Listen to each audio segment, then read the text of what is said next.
ನಿಮಗೆಲ್ಲರಿಗೂ ಕೂಡ ಇವತ್ತಿನ ಭಗವದ್ಗೀತೆಯ ಪಠಣಕ್ಕೆ ಸ್ವಾಗತ ಸುಸ್ವಾಗತ. ಇವತ್ತಿನ ಭಗವದ್ಗೀತೆಯ ಶ್ಲೋಕದ ಸಂಖ್ಯೆ 3. ಶ್ಲೋಕ 3.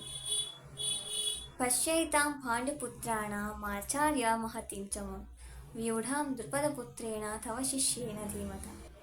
ಇದರ ಅರ್ಥ, ಕೌರವರ ರಾಜ ಆಗಿರುವಂಥ ದುರ್ಯೋಧನ ಗುರುಗಳಾದ ದ್ರೋಣಾಚಾರ್ಯರ ಬಳಿ ಬಂದು ಈ ರೀತಿಯಾಗಿ ಹೇಳ್ತಾನೆ: ಆಚಾರ್ಯರೇ, ನಿಮ್ಮ ಶಿಷ್ಯನೂ ಆಗಿರುವಂತಹ ಬುದ್ಧಿವಂತನೂ ಆಗಿರುವಂತಹ ಧೃಷ್ಟದ್ಯುಮ್ನುವಿನಿಂದ ರಚಿಸಲ್ಪಟ್ಟಂತಹ ಯಾವ ಸೇನೆ ಇದೆ, ಯಾವ ಸೇನೆ ವ್ಯೂಹಾಕಾರವಾಗಿ ರಚಿಸಲ್ಪಟ್ಟಿದೆ, ಆ ಸೇನೆಯನ್ನು ಒಂದ್ಸಲ ನೋಡಿ ಗುರುಗಳೇ ಅಂತ ಯಾರು ಹೇಳ್ತಾರೆ ಅಂದರೆ ದುರ್ಯೋಧನ ತನ್ನ ಗುರುಗಳಾದಂತಹ ದ್ರೋಣಾಚಾರ್ಯರಿಗೆ ಹೇಳ್ತಾನೆ.